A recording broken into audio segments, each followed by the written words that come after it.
네. 2교시입니다. 1번이네요. 그죠? 네. 요거는 그림을 제가 좀 그리는 걸 좋아하는 스타일인데 23페이지에 여기 가운데 있는 형태 되게 잘 해놨어요. 그죠? 네. 요거 전 단계의 배경 지식을 점도하고 이렇게 알고 있으면 되지. 마찰 개수, 레이놀드 수까지 정리하고 오면 이제 정리가 되는 거예요. 준비하고 오세요. 그죠? 네. 기본적으로 이제 점도라고 하는 부분들. 유체의 흐름의 특징. 그죠? 네. 아까 설명을 좀 드렸는데, 기본적으로 이제 관내의 형태에서, 그죠? 예, 이상유체고, 기본적으로 일반 유체죠, 이렇게. 맞습니까? 예, 그 형태는 아까 뭐 흐름상 하나만 더 추가시켜서 놓으시고요. 점도를 알게 되면 흐름을 이해를 해요. 얘가 뭘로 이루어져 있는지를 우리는 알게 된다는 거지. 얘가 이제 측류인지 난류인지를 보면 이에 따라서 계산이 가능하지. 뭐가 계산이 가능합니까? 마찰 손실을 계산할 수 있어요.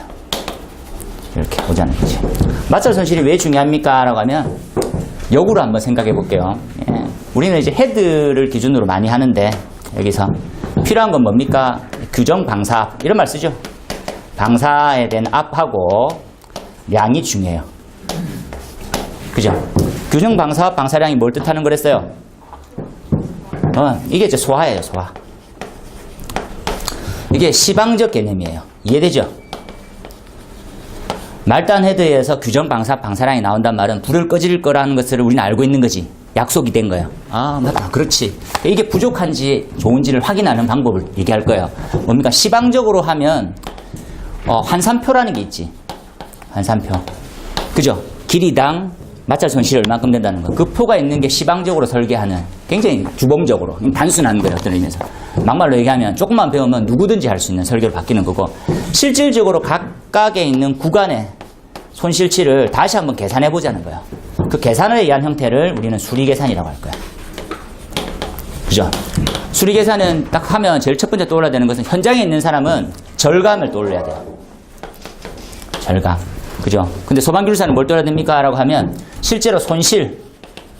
그죠? 그리고 방사량, 유속, 따라서 수원량까지. 이렇게 이해해 놓으세요. 빠졌네. 압력이 올라가. 이렇게. 역산을 계산해보면 유속에 제한을 두더라도 수원량은 증가되고요. 펌프의 용량도 증가돼. 수리 계산을 하면. 하지만 뭐를 줄일 수 있습니까? 절감. 광경이 축소가 돼요. 축소. 이렇게 봐놓으세요. 잘 봐놓으세요. 이렇게 흐름. 수리 계산 왜 합니까? 라고 하면 이해를 잘 해놓으세요. 그죠? 이 흐름상 좀 더 가보면 개통에서 우리 정리를 하는 거죠, 원래. 자, 개통에서 크게 두 가지가 있어요. 그죠? 네, 주손실이 있고 부차적 손실이라는 게 있지. 주손실이라고 하는 부분들은 뭘로 정리했냐? 하이젠 윌리엄슨 했죠, 우리가. 이렇게 정리가 돼. 4.85, 1.87, 1.87 안 적을게요. 네. 부차적 손실이 있어. 부차적 손실은 이렇게 정리를 해. 이렇게 정리해야 되죠. 정리를 이렇게 해놓을게요. 그죠? 네. 어디 가세요? 10억짜리 계약 지금 하러 가신가 봐요. 네. 이렇게 돼 있어. 요소들 정리해서 잘 알아두도록 하세요. 이 형태에서 얘를 그냥 지수로 놓겠다는 거예요. 그죠? 그럼 정리하면 L은 어떻게? K하고 어떻게? 이렇게 되겠네. 그죠? 그걸 저항계수법이냐? 따질 거예요. 한번 고민을. 많이 중요해요, 지금. 수리 계산할 때. 그래서 이 부분을 환산되어 있는 거리 곱하기 L이지. 배관 길이에 대해서 어떻게 될 거냐라는 부분들. 그래서 우리는 그걸 표현을 등가적이라고 얘기해요. 부분들 한번 정리되는 거니까, 전체적으로까지는 유도까지부터 해서 전체 다 알 수 있어야 돼요. 기본. 매번 시험에 나와도 이상하지 않는 유체 가장 기본이 되는 형태니까 조금 잘 이해해놓고 그 다음에 좀 더 흘러갔었을 때 여기서 조금 더 나가지. 여기서. 그죠? 요거 갖다 이제 구분해서 우리가 알 수 있는 형태는 무디선도라고 하는 그림표가 있어요. 그죠? 예, 이게 관마찰 개수를 구할 때 이걸 구하기 위해서 하는 거지. 첫 번째 이제 레이놀드라는 부분이고 얘가 이제 D분의 입실론이 돼서 절대조도고 관경에 대한 부분으로 해서 이걸 갖다가 상대조도라고 부를 거예요. 한번. 그래서 이 형태가 이렇게 생겼지. 그죠? 이렇게. 그죠? 이렇게. 그냥 단순하게 항상 얘기하지만 그림은 복잡하게 그리면 절대 안 돼요. 이해가 안 되는 게 첫 번째가 따라 그리다 보니까 복잡해진 거라. 그러니까 이해하려고 하면 굉장히 단순하게 돼야 돼요. 중요해요. 덕트 사이즈 설계하는 것도 똑같아. 풍량, 풍속, 직경 이런 것들 바로 끝나는 거지. 기본으로 해놓으세요. 그렇죠? 여기서 어떤 개념이냐. 레놀수가 작으면 척류고 크면 난류인데 어떤 힘의 영향을 받느냐는 거지. 요거죠. 요거. 예. 관성력과 점성력이지. 그죠? 그래서 관성력에 대한 영향을 많이 받는 구간이냐, 크면 아니면 반대냐 이렇게 따질 거예요. 한번 봐놓으세요. 별로 어려운 게 아니니까. 저기까지 하면 그래, 말은 다 끝났네. 그 밑에 보면 조도개수 중요하게 봐놓고 다음 페이지 관 상당 길이 뭐 정리 잘 됐네. 그렇죠? 지금 문제풀이 과정이라서 되게 뭐 얼렁뚱땅도 하고 넘어가기도 하는데 실제적으로는 좀 더 꼼꼼하게 설명을 할 거니까 걱정 안 하시고 24페이지도 한번 등가되니까 주된 건 뭡니까? 라고 하면 이 환산 그 다음 24페이지 맨 아래쪽에 보면 그죠? 부차적 손실에 대한 부분은 조도가 감소하면서 손실값이 어떻게 되는지에 대한 보정량이다 라고 이렇게 하는 부분인데 참조해서 한번 봐놓도록 하세요. 그죠? 개념을 하나 빠뜨린 것 같은데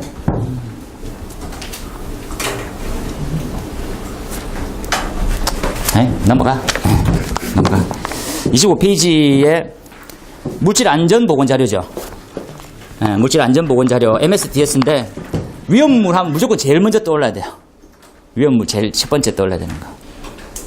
위험물 하면 제일 첫 번째는 MSDS입니다.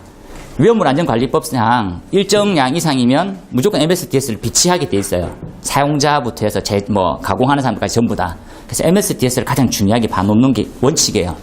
MSDS는 크게 두 가지, 어떤 물질을 대상으로 하느냐 해서 1번부터 14번까지, 16번까지 복잡하게 이렇게 나와 있네요. 그죠? 이걸 외우고 계신 분도 있더라고. 그죠? 봐놓고. 그 다음에 3번에 이걸 포함 항목이 아니고 작성 항목으로 원래 질문하는 형태하고 똑같이 해놓는 게 채점하기가 용이해요. 항상 그렇게 바꾸고. 그 중에서 쭉 넘어가다가 물리화학적 특성 보입니까? 9번째. 26페이지 표에서 물리화학적 특성하고 독성에 관한 정보하고 환경에 미치는 영향 됐죠? 요 세 가지 형태를 국제규격으로 바꾼 형태를 GHS라고 부를 거예요. 단순한 논리를 이해해 놓으세요. 그러니까 MSDS 내에 있는 어떤 항목이 국제화된 것을 GHS라고 하는 거구나 이렇게 하세요. 그러니까 요 항목을 국제화시킨 거지. 국제규격에 맞춰가지고. 그래서 저는 GHS를 예상 문제를 했었는데 MSDS네요. 짜증나게. 그러면서 그래서 유럽은 수출입에 제한도 있댔죠. 조금만 더 진행하면 다음엔 어떤 게 나올까요? 이렇게 봤었을 때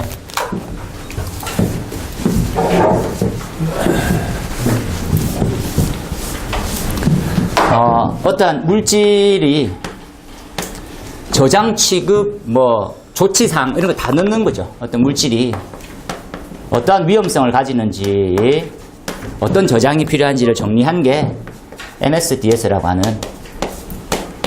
물질 안전 보건 자료라고 하는 표예요. 그죠? 그 특정 항목 어떤 물질 항목을 국제화시킨 걸 GHS라고 하고 이 물질의 양이 일정 규모 이상 되면 취급하기 위해서 교류가 있죠. 교류는 유럽에서는 리치 제도라는 걸 써요.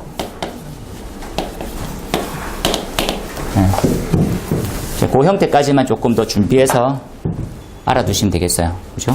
대표적인 형태는 앞에서 말했던 물리적 세 가지죠.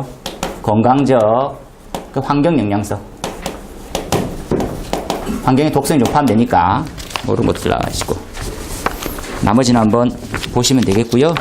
뭐 어려운 게 아니고 28페이지에 안전 가이드가 맨 마지막 쯤에 이렇게 나와 있어가지고 조금 어려웠네요. 그죠? 지금 질문하는 거는 구성 적어보고 그죠? 구성은 뭐 기본 틀 알고 있는 거니까 봐놓고 뭐 원리 이런 것들 적을 시간 없습니다. 적다 보면. 그리고 우리가 프린트물 나눠드렸던 거는 뭡니까? 라면 안에 있는 소자 요소에 따라 가지고 충전량을 증가시키는지 안정성을 증가시키는지 할 수 있다고 하는 것들을 프린트물로 나눠드렸어요. 그런 것들은 조금 적어주면 좋지. 분리막이 어떻게 손상돼서 되는 거냐라고 나와 있고요. 29페이지 맨 아래쪽에 뭐 방화구획, 뭐 다음 페이지 용량, 이격거리 뭐 이런 것들 나와 있으니까 참고해서 다음 시험에 또 나와요. 이거는 또 봐놓고 나머지는 뭐 저 뒤에 좀 넘어가시면 되겠고 ESS는 이렇게 한번 봐놓으시고 32페이지에 하스모그 테스트 하스모그 참 그죠? 거쓱하게 나왔네. 하스모그 87회 때 이렇게 나오고 우리 책자에 있는데 뭐 그닥 중요하게 별로 생각 안 했던 게 왜냐면 이제 재현 성능 자체 평가 자체가 하스모그를 거의 안 하거든요 우리는. 그래서 그런 부분은 좀 아쉽네요. 1번에 보면 거실 재현의 목적은 청결층 유지라고 하는 부분들 청결층 유지가 그림으로 표현이 되어 있어요 밑에 보면 그죠? 그래서 청결층 유지를 잘 이해해야 되는 거는 유입공기라는 거 밑에 있죠. 유입공기. 그 동그라미 쳐가지고 공기량을 더 중요하게 보는 거지. 배출량이 도대체 뭡니까? 라고 하면 그게 유입공기량을 얘기하는 거예요. 그러니까 기본 개념을 이렇게 잡아야 되는 거지. 그죠? 그래서 수직거리를 얼마만큼 하는 게 가장 합리적인가에 대한 싸움이 되는 거예요. 도대체 무슨 말인지 모르겠다는 거예요. 여기 천장이 있고요. 연층의 높이가 있어요. 스모그 레이어라고 할게. 이거 수직거리라고 할 거예요. 수직거리를 높일수록 안전도는 증가해요. 맞습니까? 틀립니까? 당연하단 말이지. 수직거리를 증가할수록 안전도는 증가가 돼요. 하지만 수직거리를 무한정 증가시키면 경제성이 있어요? 없어요? 없다는 말이지. 그래서 어떻게? 연기가 꽉 차 있는 개념을 잡고 유입 공기량을 고민하라고. 그래서 얼마만큼만 올리면 합리적인 설계가 되는지를 이해하라는 거지. 청결층 유지에서. 그죠? 그걸 가서 돌려서 얘기하면 배출량이라고 부를 거예요, 우리는. 수직거리의 최소치를 유지하기 위한 합리적인 급기량을 배출량이라고 표현할 거라고. 개념을 잘 잡아놓으세요. 그 형태. 지금 나오는 우린 배출량이라고 설명되는 건 뭡니까? 하면서 위에서 빼는 게 아니라 집어넣어가지고 수직거리를 만드는데 그러면 최소한 만큼만 해놓는 게 가장 좋은 설계란 말이에요. 설계치는. 그렇게 좀 이해를 잡고. 근데 중요한 건 연기 유동을 확인해 볼 방법이 없는 거지. 그죠? 근데 이런 문제가 나오면 성능평가라는 말이 나오면 동그라미 쳐가지고 질문에 실시가 가장 중요해요. 실시에 대한 데이터 수집도 중요하고. 그죠? 그러니까 우리나라가 실대 시험이라고 얘기하는데 실제로 시험을 하는 것들이 굉장히 약해. 전 세계적으로. 그죠? 그러니까 그러한 데이터치가 많이 쌓일수록 신뢰도, 시뮬레이션에 대한 신뢰도가 증가된단 말이에요. 그죠? 이해해 놓으세요. 나머지는 보고 무슨 가스 쓰고 뭐 SF6 가스 쓰고 뭐 이런 것들이 있는데 그 내용이 좀 빠졌네. 절차에 뭐 대충 적으면 되겠고 그죠? 보고 3, 4페이지에 가면 요거를 좀 나중에 한번 봐놓으세요. 가스의 분류가 압축가스가 있고 액화가스, 뭐 용액가스 이런 게 있네요, 그죠? 아세틸렌은 뭐 아세톤 뭐 넣고 뭐 이런 것들 다공성 물질 넣어가지고 아세틸렌은 이제 압축되면 폭발하거든. 그래서 대충 다른 물질 넣어가지고 저장을 해요. 용해되게 스며들게 해서 그 연소성 그리고 독성에 따른 분류 이런 것들이 있으니까 한눈에 조금 보세요. 그 대표적인 것들이 뭡니까? 라고 하면 지금 시험에는 이런 것 나오는 거지. 액화. 그죠? 액화가 도대체 뭐냐? 액화가 상용 온도 또는 35도 시에서 0.2 메가파스칼 유지하는 거고 얘는 상용 35도에서 1 메가파스칼을 유지하는 거야. 압축가스. 그런 정의는 간단하게 이해를 해놓고 한번 반어투로 가세요. 그죠? 지금 묻는 거는 핵심 사항은 얘죠, 얘. 뭘로 측정할 거냐? 측정. 보라는 것이. 그죠? 그래서 지금 나온 형태는, 기본적으로 나왔을 때 액화가 되어 있는 거다. 그죠? 그래서 뭐 특징적으로 상온 압축에서 액화가 되어 있는 부분인데, 그래서 어떻게 뭐 높이를 측정할 거냐. 그래서 수업 시간에 보여드렸던 거죠. LSI. 이런 것들이 있어요. 보통 이제 이거, 우리가 가장 많이 보는 LSI는 어디 있습니까? 라면 술병 끝에. 맥주 있지, 맥주. 술병을 너무 크게 그랬나? 술병에 보면 마시는 온도 이런 게 있죠? 걔가 LSI예요. 술 안 먹어서 모르겠습니까? 소주는 없던데요, 뭐 이런 건가? 가장 먹기 좋은 온도 이런 것들. 그래서 지금 요거 나와 있는 3번이 레벨 메타라고 하는 거죠. 관리사님들 자주 보시는 방사선 레벨 메타법 이렇게 있어서 이게 뭐 안 좋죠. 이게 정성적인 평가법이라서 가장 좋은 거는 중량 측정이에요. 그래서 외국계의 현장 가보면 하부에 저울이 다 달려 있어. 저울이. 예, 용기 밑에 저울이. 저울 눈금을 확인하는 거지 수시로. 그리고 CO2는 이게 뭐부터 약재량 확인이 누설이죠. 누설을 안 가져올 수가 없게 돼 있어요. 원래. 그렇죠? 누설이 다 생긴단 말이지. 왜 생깁니까? 따져보면 동관을 쓰고 있거든요. 이 동관 자체가 약해. 접합 부위 형태가. 그렇죠? 네. 그런 부분들을 검색해가지고 좀 해결할 방법을 찾는다. 배관 누설 이런 것들도 보라는 거지. 네. 그거 한번 봐놓고, 뭐, 그렇게 한번 보시면 되겠네. 나머지는 초음파 레벨 메타법이 있고, LSI. 스티커로 붙이면, 이거 특허더라고요, 근데. 가격이 조금 비싸고. 그래서 CO2 용기가 있으면, CO2 용기가 이렇게 붙여놓으면. 그죠? 그러면 이제 색상이 다르게 표시가 되는 거지. 그래서 요만큼 높이를 주는 거구나. 요걸로 가지고 약재량을 계산하는 거야. 그죠? 이걸로 뭘로 했는데, 요걸로 했죠. 요걸로 지금 1번은 요렇게. 그죠? 그래서 지금 1번의 방사선 레벨 메타는 얘고, LSI는 얘예요. 여기 정말 무시가 지시는 것처럼 보이는 거지. 실제로. 그죠? 뭐 바로 들어가세요. 나머지는 뭐, 책에 있는 거고. 35페이지에 피난용 승강기. 전 항상 이런 부분은 규모에 따라서 한번 보시면 좋겠다는 건데, 얘는 불과 얼마 전에 한번 봐놓을게요. 이렇게 비상용 승강기하고 비교하는 것들 이렇게 나왔었어요. 그런 내용 측면이니까 시험에 굉장히 많이 나왔고, 피난용 승강기는 대세예요. 그죠? 그래서 나중에는 뭐까지 준비하면 됩니까? IBC 국제 빌딩 규격에 따라서 어떻게 시공하는 게 안정성을 높이는 거냐를 정리해 주시는 게 제일 중요해요. 그죠? 기본부터 한번 가보면 두 가지 비교다. 그죠? 승강기라는 게 왜 필요하냐? 승강기. 비상용 승강기 왜 필요하냐? 그죠? 그리고 피난용이 왜 나왔냐는 것들 고민하는 거지. 다시 한번 정리해 볼게요. 그죠? 비상용 같은 경우에는 31m다. 그죠? 높이를 한번 해볼까요? 이렇게. 5층 이상인가 이렇게 적용되는 부분도 있는데, 여기 이제 31m. 그죠? 아파트 같은 경우는 10층 이상. 공동주택은 10층. 여기서부터는 비상용이 필요한 거예요. 비상용. 비상용에 대한 기준도 중요하게 암기하시라는 거죠. 해놓으세요. 그리고 30층 이상 되면, 120m 이상 되면 이제 피난용인 거예요. 그죠? 비상용은 구조에 대한 개념이고, 얘는 피난에 대한 개념이에요. 그러면 당연히 피난용이 비상보다는 기준이 훨씬 더 강화되어 있다는 것들을 인지하고 써주는 것들이 좋다는 거지. 간단하게 써볼게요. 자, 3번에 1번 보면 3번에 예비전원으로 작동하는 조명 설비예요. 줄 쳐놓고. 비상용은 예비전원에 작동되는 설비가 없어도 되죠. 창이 있으면 돼요. 창 옆에다 적어서 왼쪽에. 창이 있으면 되고. 그리고 비상용을 피난용처럼 인지하고 있는 형태가 뭡니까? 라면 이 구조에 대한 측면이 더 중요하기 때문에 보행거리 30m라는 기준이 있어요. 그죠? 이걸 보라고.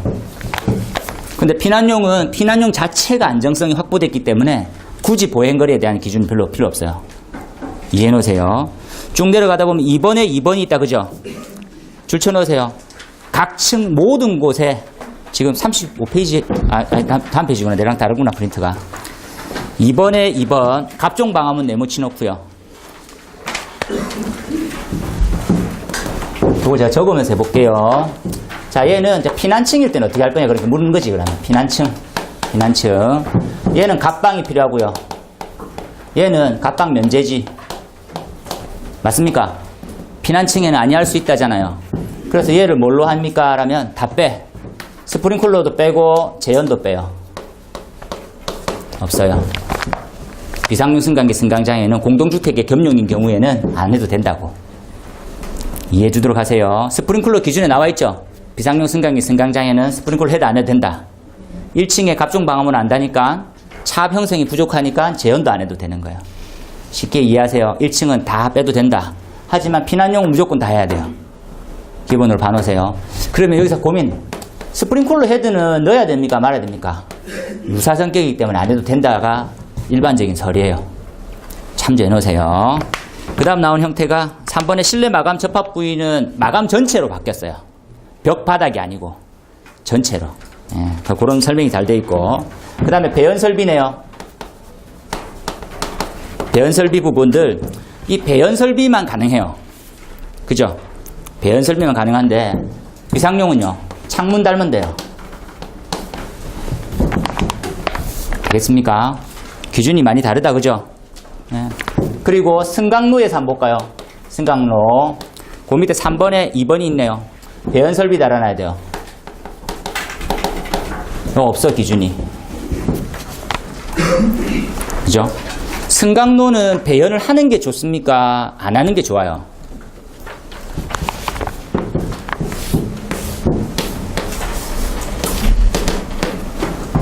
빼는 게 좋습니까? 안 빼는 게 좋아요? 예? 뭐 내 것도 아닌데 빼든 말든 빼는 게 좋아요? 안 빼는 게 좋아요? 승강로에 배연 설비를 하는 게 좋겠습니까? 바람 빼는 게 좋겠어요? 안 빼는 게 좋겠어요? 예? 안 빼는 게 좋겠습니까? 그럼 기준 쓰레기지. 빼는 게 좋아요? 안 빼는 게 좋아요? 예? 여기 급기갑 하는 게 좋아요? 안 하는 게 좋아요? 급기갑 하는 게 좋죠? 이건 알고 있지. 급기갑 하면 뭐가 완화가 돼요? 없어져요? 뭐가 여기 승강로를 급기갑 하면 뭐가 해결이 돼요? 제어 설비. 해결. 설비는 무슨 해결을 해요? 수직 공간에 연기 유동을 면제받을 수 있어요. 해결이 된다고. 그걸 유식하게 뭐래요? 스택 이펙트라고 하잖아요. 제가 무슨 무섭게 물었습니까? 이거 몰라, 씨! 기본반도 안 돼, 씨! 기사반 가, 씨! 이렇게 안 했잖아요. 중요해요. 급기 가압을 하면 수직 공간에 계단실을 가압하는 게 좋아요? 안 하는 게 좋아요? 계단실. 하는 게 100% 좋지. 외국은 계단실만 가압한다니까. 우리나라는 어때요? 야, 그 전에 막으면 해결될 거를 왜 굳이? 이런 거잖아요. 그래서 못 막고 있고. 하는 게 좋단 말이지. 하고 있는데 빼면 돼요, 안 돼요? 돼요, 안 돼요? 안 돼 있는 거예요. 기준이 상충하고 있어요, 지금. 뭔 말인지 이해됩니까? 빼는 게 좋을 수도 있는데 연도를 촉진시키죠. 집어넣고 있는데 빠지고 있단 말이에요. 이해하세요, 이해를. 아, 그래, 안 하는 게 좀, 글쎄, 이러면서. 그 밑에 4번에 권선기실. 중요해요. 기계실, 권상기실이다, 그죠? 권상기실에 대한 부분들 강화가 됐고요. 원래 우리가 승강기, 권상기실, 기계실은 갑종 방음을 해왔지. 기준은 없어도 해왔단 말이에요. 그죠? 근데 이게 명문화 시키는 거고. 그 다음에 예비전은 비상용 승강기 몇 시간? 예비전은 몇 시간? 비상용 승강기. 비상용 승강기 몇 시간? 몇 시간? 배터리 용량 모릅니까? 아, 배터리란다. 비상전은 용량 계산하는 거. 몇 시간? 2시간이잖아요. 어? 얘는 초고층은 2시간, 중초고층은 1시간. 좋은 걸로 정리하면 결론이에요. 이해됩니까? 좋은 걸로 가자고. 중초고층 무슨 1시간이야, 2시간 해야지, 이런 거.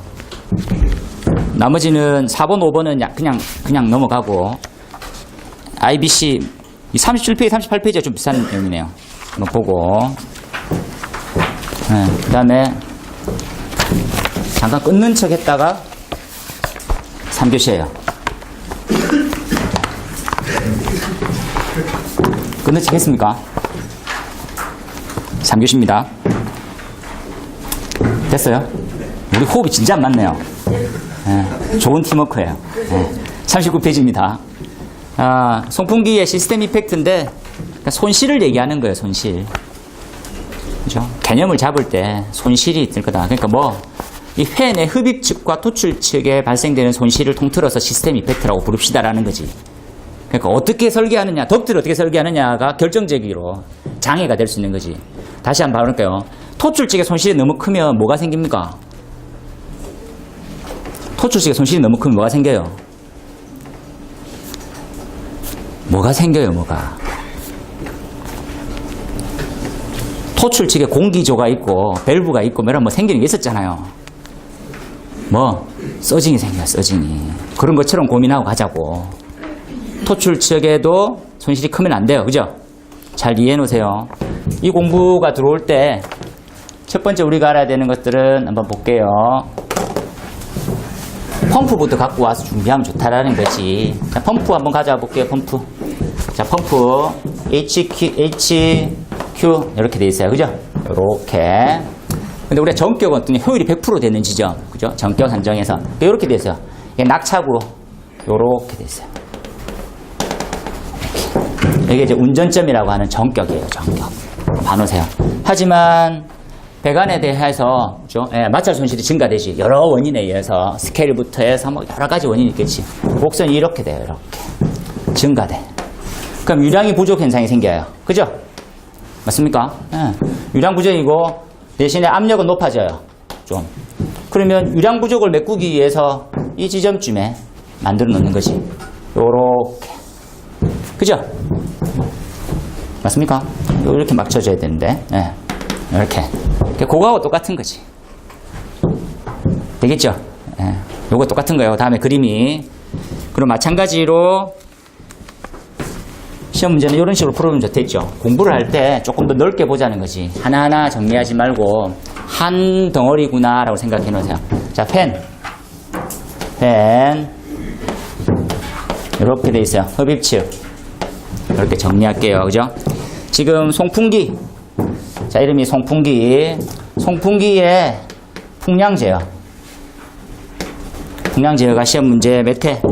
85회, 113회, 114회 나왔어요. 제일 뜨고 있는 놈은 누군데? 인버터 제어요. 다음 시험에도 얘가 나와요. 봐놓으세요. 풍량 제어예요. 그죠? 펜의 특성 비교하고 싶어. 펜. 니는 지금 못 쓰냐? 그죠? 예. 펜에 대해서 특성은 89회, 112에 나왔어요.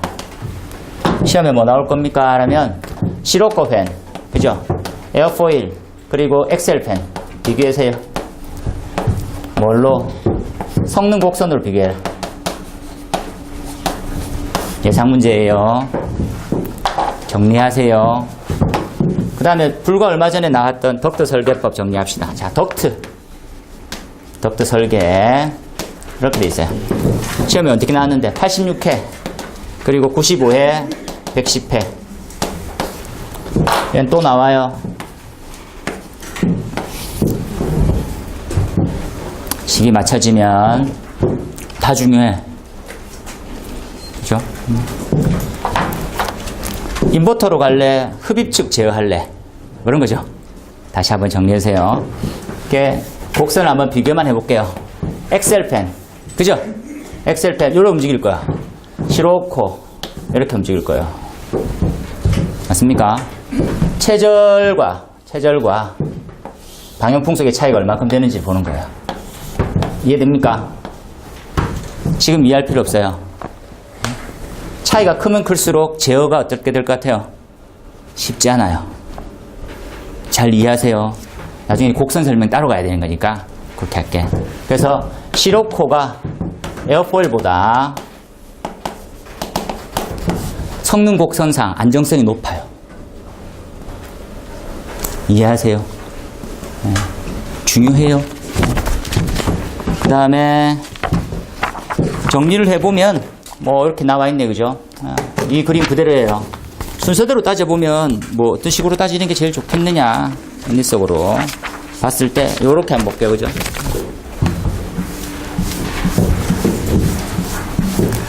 기본 설계 1번, 그죠? 증가대 이게 2번, 그죠? 그럼 부족이 생기는 거지, 3번. 이만큼 부족이 생긴 거예요. 중요한 거죠. 그래서 어떻게 4번으로 설계하는 거예요. 4번. 덕트 설계 4번. 요거만 체크해서 이해하세요. 그림. 다른 거 없이. 그리고 2번 읽으세요. 이렇게. 그래서 인자들 뭐 많이 있더라는 거지. 찾아보니까 뭐 토출칙에 관련되어 있는 부분들, 시스템 이펙트에 방한 요소들, 요거는 표가 있어가지고 그거 맞춘 거고요. 그 흡입측 관련되어 있는 것들, 급격한 변화 없이 각형 덕트 쓰지 말고 뭐 이런 것들이 많잖아요.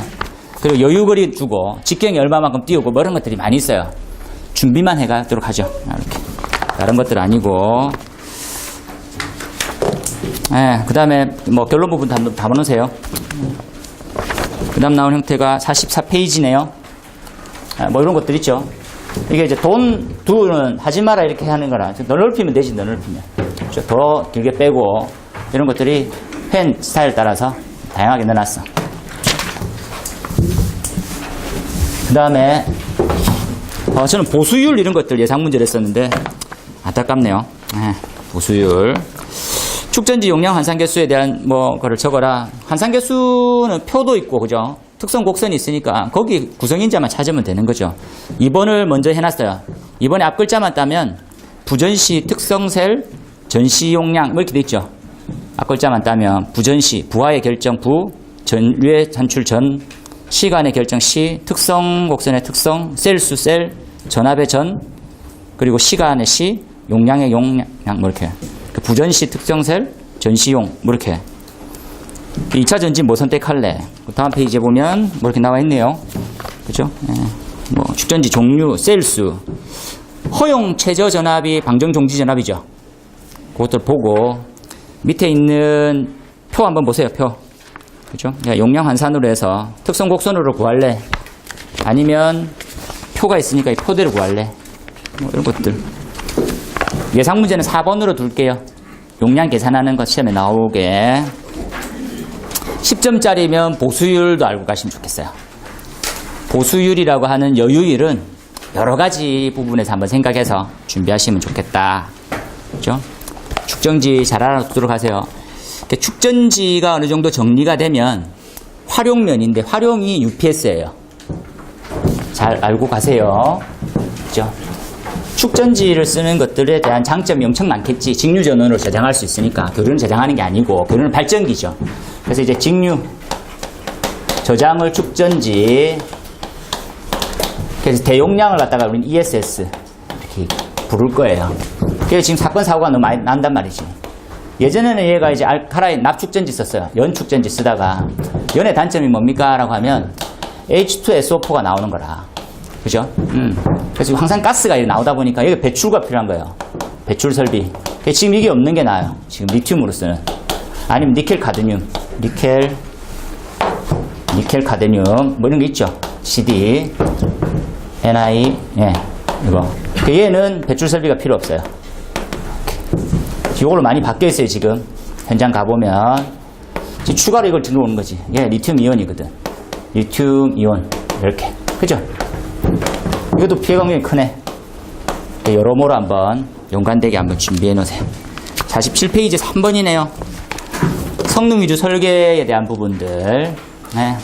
이거는 엄청 많이 나왔으니까 104회, 110회, 뭐 114회 이렇게까지 나와서 한번 봐놓으세요. 그죠? 우리가 성능 위주 설계를 공부할 때 제가 얼마 전에 이제 시공사 직원이랑 소주를 한잔 하면서 이렇게 얘기를 나눴는데 그분이 이제 대학원 이제 졸업했거든요. 근데 본인이 알고 있는 성능 위주는 성능만 나오면 뭐 그냥 해도 되지 않느냐 하는데 지금 현행은 어떻게 되는지 한번 말씀드릴게요. 자, 이게 원래 우리가 알고 있는 거는 성능만 나오면 돼. 근데 성능만 나왔을 때 이걸 누가 책임지냐는 거지. 8인의 위원들 책임 못 져요. 검증되지 않는단 말이지. 왜 그렇습니까? 라고 하면 성능만 나온다는 가장 핵심이 뭔데? 이게 A셋과 R셋 차이잖아요. A셋과 R셋. 기껏 우리는 뭘로 해봅니까? R셋은 프로그램 시뮬레이션을 해볼 거예요. 대표적인 예가 지금 패스파인더를 한댔지. 패스파인더라고 하는 프로그램을 돌려요. A셋은 뭐 FDS를 돌려요. 이게 뭔데? 얘의 핵심은 뭡니까? 라고 하면 인명안전 기준. 기준까지 걸리는 시간을 구하는 거고요. 패스파인드는 피난 시간을 구하는 거예요. 우리 핵심은 A셋이 R셋보다 더 어떻게 크기를 바라는 거지. 맞습니까? 그렇게 정리된 거예요. 중요한 거는 이 프로그램들의 신뢰도라. 신뢰도. 믿을 수 있어요, 없어요? 작으면 20%, 크면 60%인데. 예? 아무도 못 믿어. 그죠? 내가 나를 모르는데 네가 나를 알겠냐? 이런 거와 똑같은 거예요. 절대 못 믿는 거지. 그래서 어떻게 실물 시험을 통한 데이터가 확보가 가장 중요한 거예요. 판단도 중요하고. 그래서 지금 어느 정도까지 가 있습니까? 하면 법보다 플러스 알파. 이게 성능의 정체예요. 그렇게만 이해하세요. 법보다는 더 계단폭을 넓힌다든지, 그죠? 예. 사설비를 더 넣는다든지 이런 식으로 돼 있다는 거지. 대상에 대해서는 밑에 있는 뭐 목적은 알고 있고, 대상 한번 보면 공부를 할 때 이렇게 했으면 좋겠습니다 라고 하는 형태는 늘 변함이 없는데, 이렇게 한번 가자는 거지. 이건 어떤 식으로 정리됩니까? 피난적인 측면으로 한번 보면 되겠다, 그죠? 이렇게 한번 하라 했어요. 일반 건축물이고, 피난 계단이고, 직통 계단. 직통이 필요한 형태고, 그죠? 예, 피난 계단이 필요한 형태고, 특비가 필요한 형태고, 이렇게 정리하라 했었지. 이게 5층 이상이고, 지하 2층이고, 이렇게 정리했었어요. 얘가 이제 11층 이상이고, 지하 3층 이상이고, 이렇게 되죠, 이렇게. 직통 계단 라인이에요. 다시 한번 정리하면, 층고가 높아질수록 위험도라고 하는 가혹도는 증가할 거예요. 근데 이걸 어떤 식으로 그냥 1차원적으로 증가시키고 싶으냐, 아니면 지수적으로 증가시키고 싶으냐, 이렇게 하면 돼요. 그죠? 그래서 이거를 이렇게 증가시키든지, 이렇게 하든지 본인 스타일. 저는 이렇게 해놓거든요. 이해됩니까? 예. 조금 더 가볼게요. 야, 우리 30층 이상이다. 좀 더 50층 이상이다. 어떻게 증명이 되냐? 가볼게요. 50층 이상이면 위험도가 이만큼 증가되는 거예요.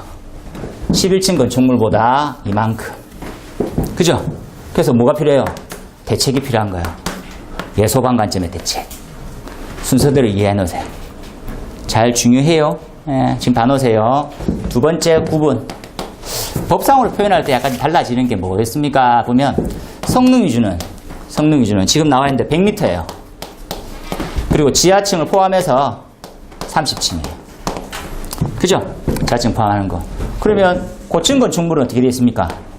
120m예요. 지하를 포함하지 않은 30층 이상이에요. 이해됩니까? 응? 기준이 다르다고. 기준이 다른 만큼 적용이 까다로워지는 거예요. 그리고 얘는 아파트를 뺐어요. 얘는 아파트가 들어가요. 장단점이 존재하는 거지. 각각에 뭘 묻더라도 답할 수 있어야 돼요. 고층 건축물 하면 뭐 예를 들어서 아파트에 적용받을 때는 전기적 설비, 소화적 설비가 다 들어가는데 단점은 성능 위주 설계를 안 한다는 단점이 있어요. 이해됩니까? 무슨 말인지. 예? 그런데 얘네들은 지하층 포함 형태되어 있는 것도 아파트가 면제를 받는 거예요. 그 두 개를 잘 구분해서 써주라고. 중요해요. 가장 좋은 거는 가장 어떻게 강화되어 있는 기준으로. 그죠? 예를 들어서 지포해서 30층 이상이고 지하 6층에 지상 24층에 무조건 성능 심의 아파트도 넣어 이런 거지. 그죠? 세 번째 추가시킬게요. 자, 세 번째. 누가 감리합니까? 기술사 적용 여부예요. 기술사는 40층 이상이에요. 제가 이걸 특정 인을 폄하하는 게 아니에요.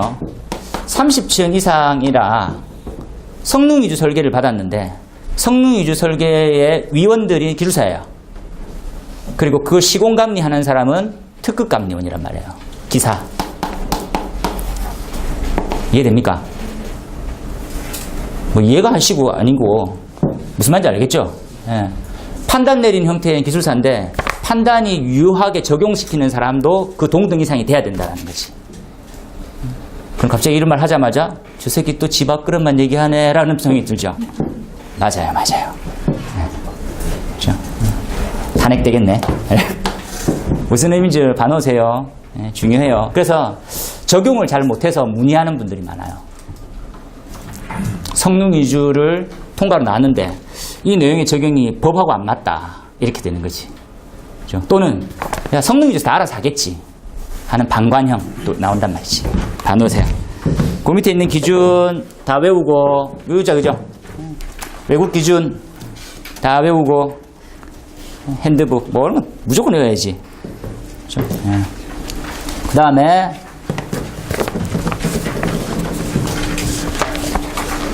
뭐 요 지연 시험에 나온댔다 그죠?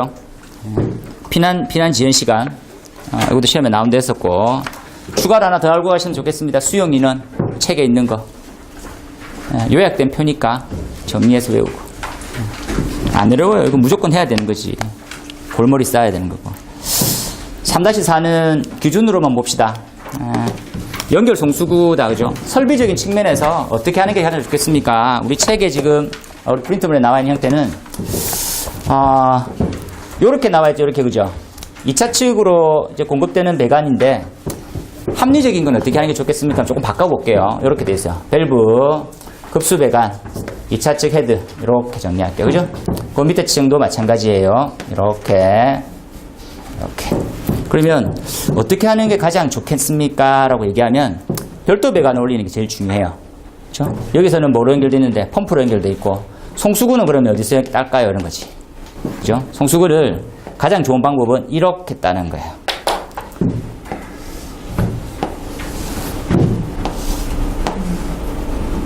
이렇게. 아니, 선생님, 위에 다 개방돼 버리면 다 빠져나가잖아요. 체크를 달아요. 체크? 별 의미가 없네. 안 좋은 방법이네요. 근데 이 방법을 써요. 하러 가시는 분도 있었고. 그렇네. 빠져나가면. 그거 있었지. 정유랑 밸브가 있어요. 설비에서 쓰는데, 설비에는 쓰시죠? 정유량 밸브. 헤드가 아무리 개방 많이 되더라도 정해진 유량만 나가게 하는 밸브가 있어요. 소방에는 검증이 안 됐어요. 참고만. 이렇게 해놓으세요. 이게 뭐, 같은 의미네요. 그죠? 썼을 때. 2차 측으로 연결하는. 근데 우리는 이런데, 외국 애들은 이렇다는 거지. 그죠? 다음 페이지 한번 보세요. 가로쓰기로 바꿨네. 지금 나온 형태가 습식일 때. 그죠? 화살표는 체크. 그죠? 얘는 개폐밸브 OSY. 이렇게 되어 있구나. 이건 배관이 이렇게 한대요. 얘네들은. 그죠? 합리성하고 소화 안정성을 위해서.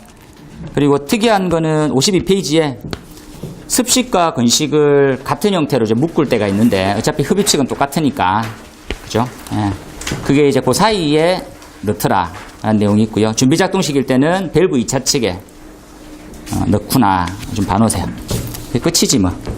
1조 4주식까지 하고 나머지 한번 보시면 되겠고 54페이지로 넘어가면 그냥 그대로 외우는 거니까 이것도 예상 문제였었는데 KT 화재 때문에 예상했었고 그래서 잘 쓰는 게 좋겠습니다 해서 답안을 조금 더 바꾼 거예요. 저는 약간 좀 기존에 있던 형태부터 해서 좀 바꿔가지고 우리 기준의 정의만 한번 볼게요. 정의는 500m죠. 이게 이제 올 상반기부터 바뀔 예정인데 아직까지는 명신 안 됐고 이게 지금 미만이 제외되는 거 없어졌어요. 그래서 이제 적용을 다 시키는 걸로. 그리고 더 웃긴 거는 소급이에요. 소급. 그래서 소급해서 KT는 돈이 많잖아. 니 다 해 이런 거지. 그래서 스프링클러 공사업체가 노가 좀 나기 시작해요. 그죠? 이거를 개체로 뭐로 할 거냐? 스프링클러를 넣을래, 물분무 등을 넣을래로 싸우겠죠. 그래서 그때 또 나오는 형태가 강화액이 또 나올 거예요. 그 형태가 다시 나올 거니까 준비하세요. 그리고 1월 25일자 방재신문에 기사가 떴어요. 그런 내용이 나와있네, 그죠? 모두 이제 다 해야 돼. 그죠? 그래서 모든 소방설비, 연소방지설비 등 지하구 등의 기존의 설비들 500m 미만에 안 하던 걸 다 넣으라는 거지. 그리고 위험도가 더 높으면 또 뭐가 발휘될 거예요. 아직까지 확정은 아니니까. 그리고 이번에 보니까 좀 특이한 게 있더라고요. 그죠? 알림 설비. 요거 지금 R형에는 들어와 있거든요. 그래서 사물인터넷 시험에 한번 더 나올 것 같아요. 118회 예상 문제니까 사물인터넷, 유비쿼터스 이런 개념 좀 전반적으로 준비를 좀 하고 가시는 게 좋지 않겠냐 하는 생각이 들어요. 그죠? 그리고 55페이지에 방제 대책은 실제 점검했던 기술사가 쓴 보고서에 있던 내용을 넣어놓은 거거든요. 그래서 실질적으로 좀 대책이라고 해서 넣어놓은 거니까 한번 봐놓도록 하세요. 그죠? 57페이지에 보면 위험물이네요. 위험물은 이거는 알고 가셨으면 좋겠습니다. 그죠? 예.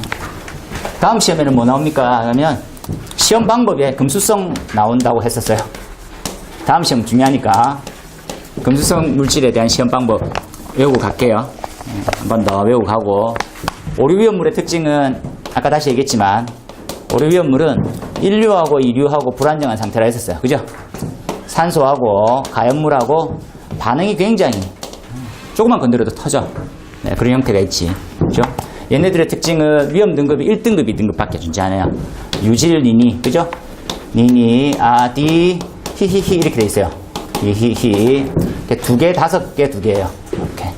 그래서 지금 얘 20kg, 10kg. 얘가 200, 100이에요. 이렇게.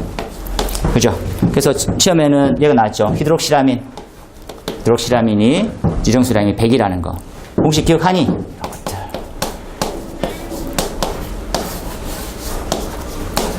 관리사 시험에 날 나오는 건데 하셨으면 좋겠다라는 생각이 들었네. 그죠? 예, 그거 좀 안타까워요. 그래서 나머지는 한번 봐놓고 특징을 다 알고 계시니까. 특이사항일 때 혼재가 운반시 저장시가 다르게 돼 있어요. 그래서 운반시만 적었으면 조금 더 추가를 하시는 게 좋지 않겠냐는 생각이 들고요. 예. 그리고 난 다음에 지금 안전거리라고 이렇게 단순하게 물으면 안전거리 추가해가지고 뭐보다는 더 어떻게 안전하다 라는 식으로 되어 있으니까 참고해서 봐놓고요. 그리고 짧은 시간 말씀드렸어야 되는데 너무 좀 길어져서 죄송하고요.